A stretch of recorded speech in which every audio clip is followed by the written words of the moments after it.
ஹீரோவாக எனக்கு இது ஃபர்ஸ்ட் மூவி. வந்து ராகவா லாரன்ஸ் மாஸ்டர் வந்து நான் ஆல்ரெடி காஞ்சனா 2 படத்தில் ஃப்ளாஷ்பேக் ரோலில் வந்து along with Nithya Menon and Lawrence master கூட நான் ஆல்ரெடி நடிச்சிருக்கேன். ஹீரோவாக எனக்கு இது முதல் மூவி. நெக்ஸ்ட் வீக்கே என்னோடய நெக்ஸ்ட் மூவி மரகத நாணயம் வந்து ரிலீஸ் ஆகுது. அதில் Aadhi and Nikki Galrani main lead பண்ணியிருக்காங்க. நான் வந்து நிக்கி கல்ராணியோட ஹஸ்பண்டாக ஒரு ஃப்ளாஷ்பேக் போர்ஷன் பண்ணியிருக்கேன். அண்ட் இப்போ வந்து மொண்டாசுப்பட்டி ராம்குமார் சாரோட டைரக்ஷனில் மின்மினி படம் போயிட்டுருக்கு. விஷ்ணு அண்ட் அமலா பால் கூட நான் one of the lead characters பண்ணிகிட்ருக்கேன். This is my current projects. இது வந்து திறப்பு விழா படம். இன்றைக்கி கரண்ட்டாக என்ன பிரச்சனை ஓடிட்டுருக்கோ அதை வந்து வலியுறுத்தி மையப்படுத்தி இந்த படத்தை வந்து டைரக்ட் பண்ணியிருக்காரு KG Veeramani sir. Veeramani sir வந்து ஆல்ரெடி ஹரி சார் கிட்ட வந்து அசோசியேட் அண்ட் கோ டைரக்டராக சேவல் மூவிலேருந்து சிங்கம் 3 வரைக்கும் ஒர்க் பண்ணியிருக்காங்க.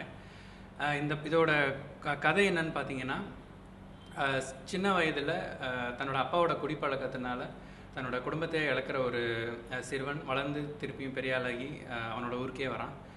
இன்னமும் அதிகமாக குடிப்பழக்கத்துக்கு அடிமையாகி சீரழிஞ்சிட்ருக்க தன்னோட ஊரை எப்படி அதிலிருந்து மீட்டெடுக்கிறான் அப்படிங்கிறது தான் கதை. இந்த படத்துக்கு வந்து என்ன நாங்கள் ஸ்க்ரீன் ப்ளே பண்ணியிருந்தோமோ அதே விஷயங்கள் தான் இன்றைக்கி டெய்லி நடந்துகிட்ருக்கு. பெண்களோட கையில் இந்த போராட்டம் போனால் தான் இதிலிருந்து ஒரு நிரந்தர தீர்வு கிடைக்கும் அப்படிங்கிறது தான் எங்கள் படத்தோட ஸ்க்ரீன் ப்ளேவாக இருந்தது. ஸோ அதே விஷயம் இப்போ நடந்துகிட்ருக்கு அப்படிங்கிறது வந்து எங்களுக்கு ரொம்ப சந்தோஷம்.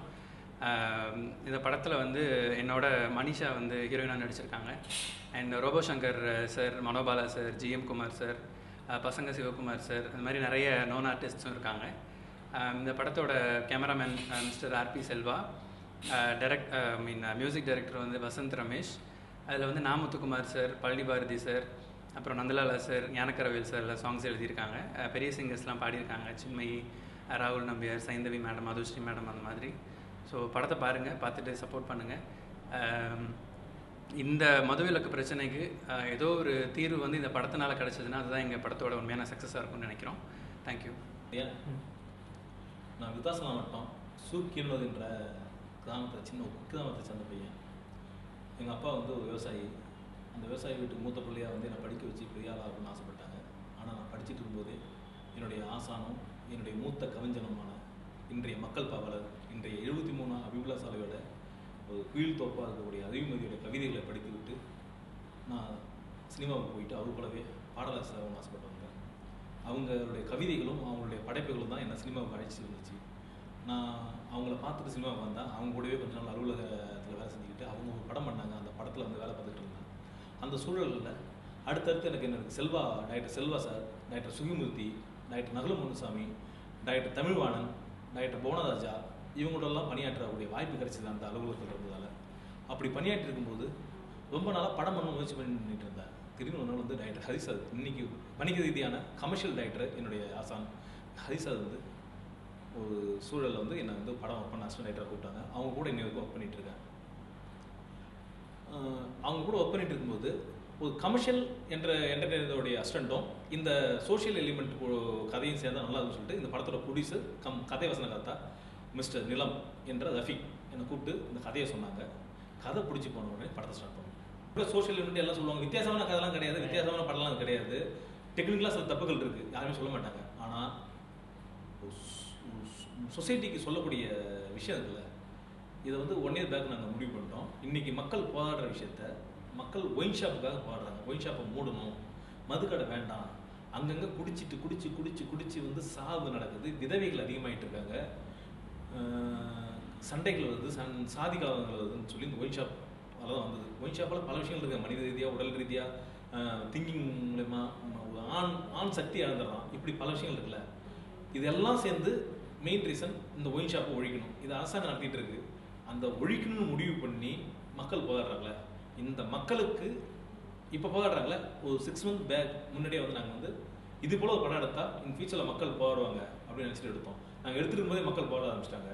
இந்த மக்களுக்கு சப்போர்ட்டாக இந்த படம் இருக்கும், இந்த படத்துக்கு சப்போர்ட்டாக மக்கள் இருக்கும்னு ஆசைப்படுறேன். ரியல் இன்சிடென்ட் என்னன்னா, நந்தினி போராடுறதுனால, நந்தினின்னு ஒரு பொண்ணு இப்போ ஒயின் ஷாப்பாக தன்னோட அப்பாவுக்காக போராடுறாங்களே, அதே போல் இந்த படத்தோட சக்கரவாணி தன்னுடைய அப்பா குடின்னு குடிச்சிக்கிட்டு செத்து போயிடுறாரு. ஆனாவே எனக்கு தான் அவள் அதே போல் 20 years பேக் தன் குடும்பத்தையே அப்பா, அம்மா, அக்கா, தங்கச்சி அத்தனை பேர் இழந்துட்டு குடியால் ஒரு கல்யாணமே நின்று போயிட்டதால ஒரு சூசைட் பண்ண, ஒட்டுமொத்த குடும்பம் சூசைட் பண்ணிக்கும். அனாதையான என்னுடைய கதாநாயகன் ஜெயானந்த் கதாநாயகி ரெஹனா. இப்போ இவங்க 2 பேரும் என்ன பண்ணுவாங்க, ஒரு ஒரு சேர்ந்து ஒரு முடிவு பண்ணுவாங்க. அது லவ் போல தோணும்.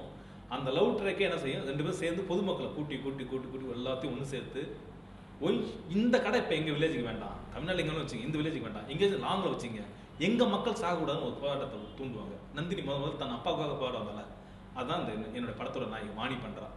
அவனுக்கு சப்போர்ட்டாக அவளுக்கு சப்போர்ட்டாக என்னோட ஹீரோ தான்.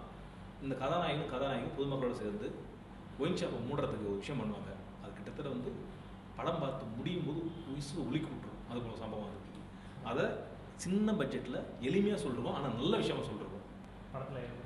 அதான் அங்கே தான் என் புத்தியை நான் காமிச்சிட்டேன். என்னென்னா கமர்ஷியலாக கொஞ்சம் காமிக்கணும், 3 சாங் கமர்ஷியலாக இருக்கும், கொஞ்சம் கிளாமராக இருக்கும். பாருங்களேன், அது கூட எல்லாமே கற்பனை. என்னென்னா இப்படி நடந்தால் எப்படி இருக்கும், இப்படி நடந்தால் அப்படின்னு சொல்லிட்டு ஒரு கற்பனையாக வந்து ஒரு 3 வணிக ரீதியான சாங் இருக்கும். அது நல்லா பேசப்படும். பாடல் வந்து இளைய கங்கை, எஸ்எஸ் குமரன், தாஜ் நூற்றெல்லாம் வேலை பார்த்த ரமேஷ், வசந்த ரமேஷ் மியூசிக் டைரக்டர். அவங்க வந்து ராஜா சார் வாய்ஸ் போல இருக்கும். அப்படி நான் முதல்ல வந்து நான் சினிமாவுக்கு வந்தப்போ அவங்கள பார்த்தேன். நான் என்னைக்கு டைரக்ட் பண்ணாலும் நீங்கள் தான் மியூசிக் டைரக்டர்னு சொன்னேன்.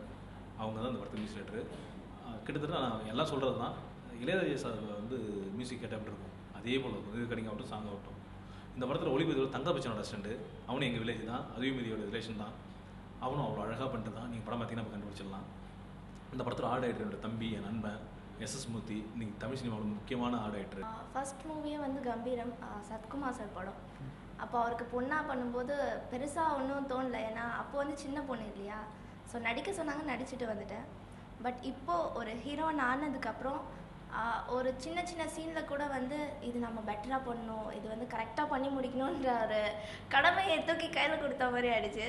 ஸோ இப்போது ரொம்ப கொஞ்சம் பொறுப்பு வந்துச்சு நான் சொன்னேன். சின்ன வயசில் அதெல்லாம் அவ்வளோவா இருக்காது, தெரியாது. இப்போ பண்ணும்போது ஒரு சீன் அனுபவித்து ரசித்து அது உள்ளே போய் நடிக்க வேண்டிய கட்டாயம் இருக்குது. இந்த கரெக்டான டைமில் இப்போ ரிலீஸ் பண்ணுறாங்கன்னு. இனிமேல் நான் சூஸ் பண்ணுற மூவி வந்து இந்த படம் மாதிரியே தான் இருக்கணும், திரைப்புழா மாதிரியே தான். ஒரு மெசேஜ் சொல்கிற மாதிரி அண்ட் ஃபுல் வந்து ஒரு ஹீரோயின் மேலேயே வந்து கதை ட்ராவல் ஆகும். அவங்க ரொம்ப முக்கியமாக தெரிவாங்க அந்த படத்தில். ஸோ அந்த மாதிரி கதை கிடைச்சா கொஞ்சம் நல்லாயிருக்கும்.